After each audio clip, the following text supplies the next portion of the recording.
Shalom Bapak Ibu Saudaraku yang dikasihi oleh Tuhan kita Yesus Kristus. Kami ucapkan selamat hari Minggu. Dan salam jumpa kembali di dalam program Khotbah Minggu Sunday Blessing. Bersama saya Billy Elia yang akan menyampaikan khotbah kebenaran firman Tuhan.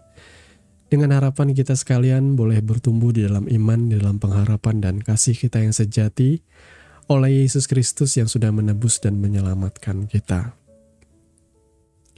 Di kesempatan hari Minggu yang penuh dengan sukacita ini, di tanggal 4 Mei tahun 2025, khotbah kebenaran firman Tuhan kali ini akan mengangkat judul Kesetiaan Kita Kepada Tuhan. Nas firman Tuhan terambil dari Daniel pasal yang ketiga, ayat 15 sampai dengan ayat yang ke-18. Demikian firman Tuhan, "Sekarang jika kamu bersedia, demi kamu mendengar bunyi sangkakala, seruling, kecapi, rebab, gambus serdam dan berbagai-bagai jenis bunyi-bunyian, sujudlah menyembah patung yang kubuat itu. Tetapi jika kamu tidak menyembah, kamu akan dicampakkan seketika itu juga ke dalam perapian yang menyala-nyala.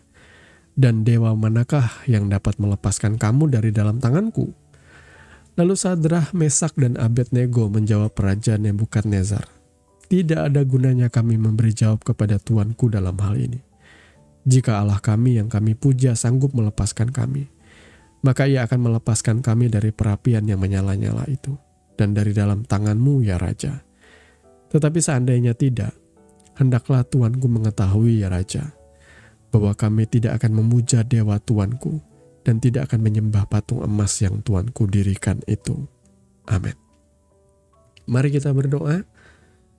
Bapa, di dalam nama Tuhan Yesus, sekarang kami mau bersama-sama merenungkan kebenaran firman-Mu. Di hari Minggu yang penuh dengan sukacita dan damai sejahtera ini Tuhan, kami mohon Tuhan mengurapi setiap hati dan pikiran kami, supaya rahasia ilahi, rahasia kebenaran firman-Mu boleh dinyatakan, boleh disingkapkan bagi setiap hati. Berbicaralah ya Allah Roh Kudus, kami siap mendengarkan. Di dalam nama Tuhan Yesus kami berdoa. Amin. Saudaraku yang dikasihi oleh Tuhan kita Yesus Kristus, bisa dibilang ini adalah pekan di mana kita merenungkan kebenaran firman yang banyak berbicara mengenai kesetiaannya. Kalau di dalam renungan mutiara hari ini kemarin, saya ada membahas mengenai menakar kesetiaan Tuhan. Dan kali ini kita akan merenungkan satu bagian di mana kita harus meresponi kesetiaan Tuhan itu dengan kesetiaan kita kepada Tuhan. Ya, saudara ya, Tuhan sudah setia mengampuni dosa kita, membebaskan kita, memulihkan kita, memberkati kita, membuat keadaan kita yang tadinya terpuruk menjadi pribadi-pribadi yang sukses, yang berhasil, yang dikasihi Tuhan. Bagaimana kita meresponinya? Kita meresponinya ya dengan setia juga dengan Tuhan. Saya tetap tertarik dengan renungan kita yang sebelumnya kemarin ya.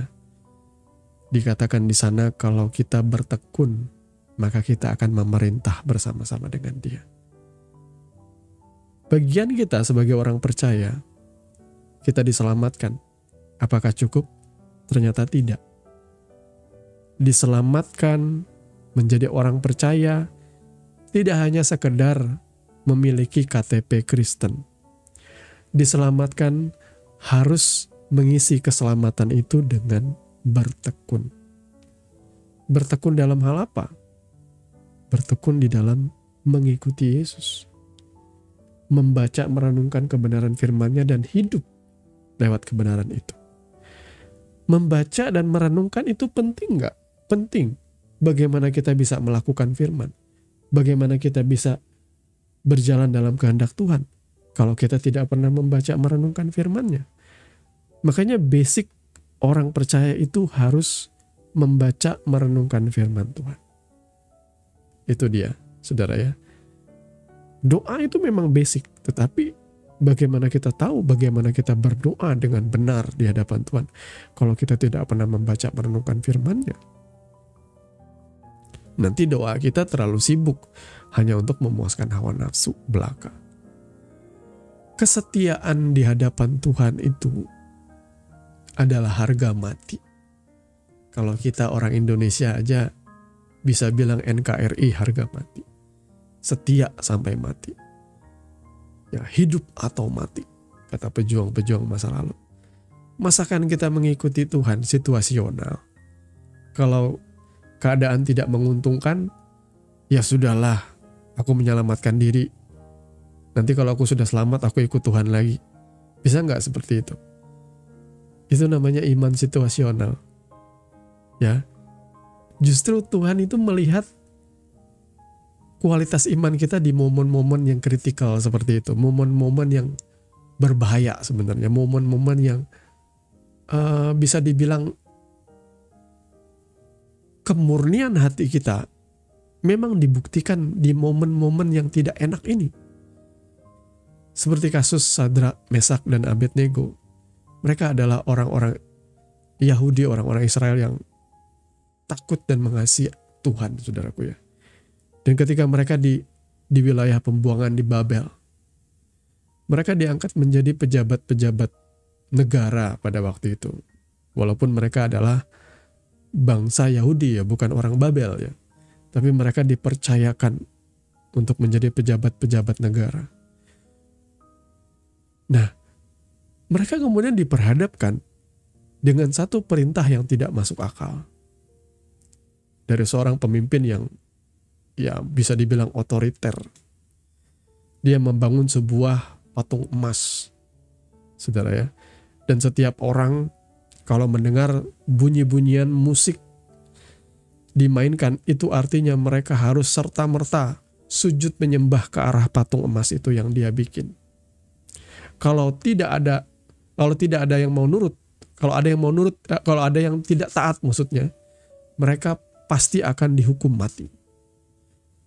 Nah, sebenarnya keadaan ini tidak menguntungkan ya.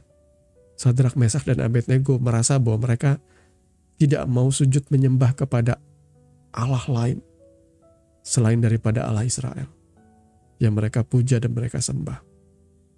Dalam 10 perintah pun jelas, jangan ada padamu Allah lain di hadapanku, jangan sujud menyembah patung-patung apapun juga. Ini bukan cuma soal menyembah patung, saudaraku. Ini soal keadaan mereka. Mereka sedang terancam nyawa mereka. Kalau mereka menyembah patung, nyawa mereka selamat. Kalau mereka tidak menyembah patung, mereka mati. Ya, situasinya gak enak, saudaraku. Tapi di tengah situasi yang tidak enak dan membahayakan nyawa ini, mereka tetap menunjukkan kesetiaannya. Kalau hari ini kesetiaan seperti ini akan dibilang bodoh. Lah apa sih sulitnya, tinggal sujud menyembah aja. Yang penting kan hati tidak menyembah. Kan banyak orang akhirnya berdalih seperti itu. Tapi nggak bisa, bos.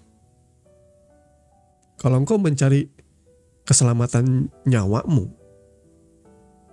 di hadapan penentuan yang seperti ini, itu jelas menunjukkan bahwa hatimu tidak mengasihi Tuhan atau hidupmu tidak mengasihi Tuhan. Engkau masih kompromi demi keselamatan nyawa. Makanya Alkitab berkata, siapa yang tidak takut kehilangan nyawa akan memperolehnya. Saudaraku, banyak sih yang gak se-ekstrim itu hari ini. Banyak situasional, banyak orang yang menggadaikan imannya, meninggalkan Yesus. Demi apa? Demi jabatan. Demi apa? Demi cinta, demi pasangan. Situasinya gak menguntungkan. Aku harus meninggalkan Yesus, aku harus meninggalkan keyakinanku. Nah, itulah yang terjadi. Padahal Tuhan itu sedang melihat keputusan-keputusan saudara di masa-masa kritikal, masa-masa kritis ini menentukan. Makanya Alkitab kita tuh syarat dengan ayat yang berkata bahwa kita patut bersyukur kalau kita dibawa ke dalam berbagai-bagai pencobaan. Karena berbagai pencobaan itu kan tujuannya untuk menguji kualitas iman kita ya. Saudaraku, kalau kita gagal, kita akui bahwa kita tidak mampu. Tapi jangan lantas meninggalkan Tuhan. karena kecewa. Coba bayangkan Sadrak, Mesak, dan Abednego. Kalau mereka sah-sah saja menyelamatkan nyawanya, ya, Tuhan tidak akan pakai mereka. Tidak akan ada cerita orang keempat ketika mereka dilempar ke dalam dapur perapian yang bernyala-nyala itu.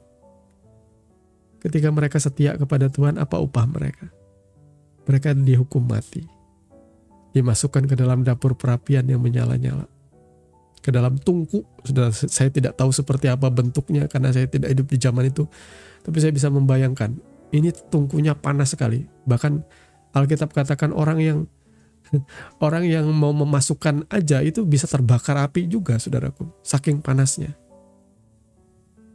Namun mereka bertiga dalam kesetiaannya, mereka masuk ke dalam dapur perapian itu dan tidak terjadi apa-apa, tidak terbakar sama sekali, bahkan tidak ada bau asap, bau gosong di tubuh mereka.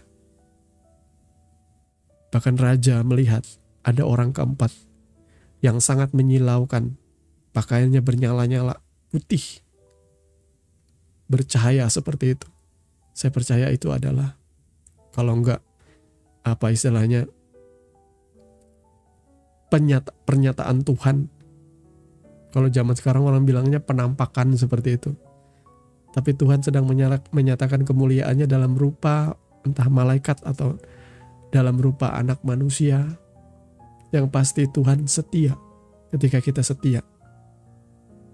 Bahkan ketika kita tidak setia pun dia tetap setia, saudaraku. Tapi dalam kasus ini, Tuhan membela kesetiaan mereka.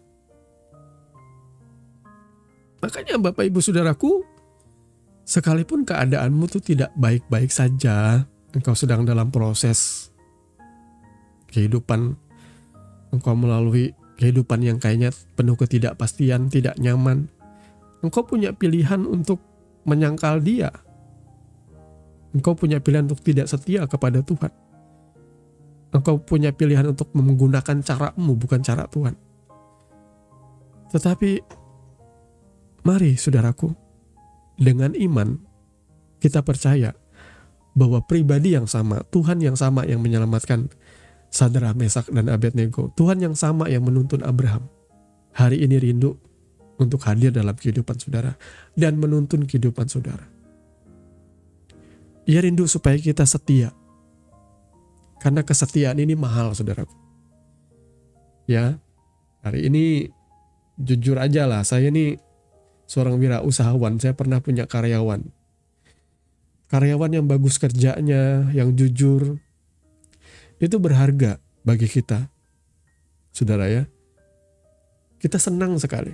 Kita akan memberikan tidak hanya apresiasi, bahkan kita bakal royal dengan orang-orang yang setia dengan kita seperti itu. Saya percaya Tuhan Allah kita pun sama ya. Kalau saudara setia kepada Tuhan sampai kesudahannya, saudara akan dipastikan akan memerintah bersama-sama dengan Kristus. Nah, lain cerita dengan mereka yang tidak setia. Saya tidak tahu bagaimana nasibnya nanti. Kalau saudara menyangkal Yesus, firman Tuhan berkata, Yesus pun akan menyangkal saudara. Ya, maka saya banyak kali sering memberikan ilustrasi yang mengerikan ini. Tuhan itu maha tahu. Tuhan itu maha mengingat, bukan? Tapi kalau di hadapan tahta pengadilan nanti, ya, saudara berkuar-kuar, teriak-teriak, aku kenal Tuhan, aku kenal Tuhan, aku kenal Yesus. Tiba-tiba Yesus melihat saudara. Sebenarnya dia kenal sama saudara. Tapi dia akan berkata sesuatu hal yang sangat menyakitkan sekali. Aku tidak mengenal engkau. Enyahlah dari hadapanku. Itu menyakitkan, saudaraku. Itu adalah contoh apa yang akan Tuhan ucapkan bagi saudara yang menyangkal dia. Untuk segala hal di dunia ini. Suka atau tidak suka, siap atau tidak siap. Ketika engkau memilih dunia ketimbang dengan Yesus, maka siap-siaplah di hadapan tahta pengadilan. Pribadi yang harusnya menjadi pembela dan pengacaramu nanti akan berkata, aku gak kenal dia. Dan saudara akan mati dalam dosa-dosamu. Tuhan kiranya memberkati kebenaran firman-Nya di kesempatan kali ini, dan mari kita sama-sama berdoa. Bapa, di dalam nama Tuhan Yesus, terima kasih karena Kau mengajar kami, karena Kau menuntun kami oleh kuasa-Mu Tuhan, oleh kuasa firman-Mu. Tolong kami Bapa, agar kami boleh hidup di dalam kebenaran, dan biarlah kebenaran itu yang memerdekakan kami. Urapi setiap hati kami, tuntun kami Tuhan, supaya kami rela bertumbuh, rela dibentuk, dan bertekun mengisi dan mengerjakan keselamatan kami dengan setia Tuhan. Supaya kehidupan kami dibangun di atas dasar firman-Mu yang teguh, dan kami akan mencapai kedewasaan sama seperti Sadrak, Mesak, dan Abednego. Ketika tawaran di dunia ini begitu menggiurkan, atau ketika ada pilihan-pilihan di mana kami dituntut untuk menyangkal Tuhan, tapi kami akan tetap menggaungkan kesetiaan kami. Sekalipun hidup kami susah, sekalipun kami menderita, sekalipun kami merana, kasih Tuhan jauh lebih besar melampaui segalanya. Kami tidak akan meninggalkan Tuhan untuk alasan apapun. Terima kasih Bapa. Kami mengucap syukur untuk kebenaran firman-Mu di hari Minggu ini. Berkati jemaat-Mu Tuhan, agar penuh dengan damai sejahtera, penuh dengan kasih setia, penuh dengan ketekunan, semangat, rasa haus, dan lapar untuk terus belajar kebenaran firman-Mu. Di dalam nama Tuhan Yesus kami berdoa. Haleluya. Amin. Bapak Ibu Saudara yang dikasihi oleh Tuhan kita Yesus Kristus, Anda baru saja mendengarkan kebenaran firman Tuhan yang kami percaya boleh menjadi dasar dan kekuatan di dalam setiap kehidupan saudara. Sampai bertemu di dalam renungan Sunday Blessing yang berikutnya. Kasih karunia di dalam Tuhan kita Yesus Kristus menyertai saudara sekalian. Shalom.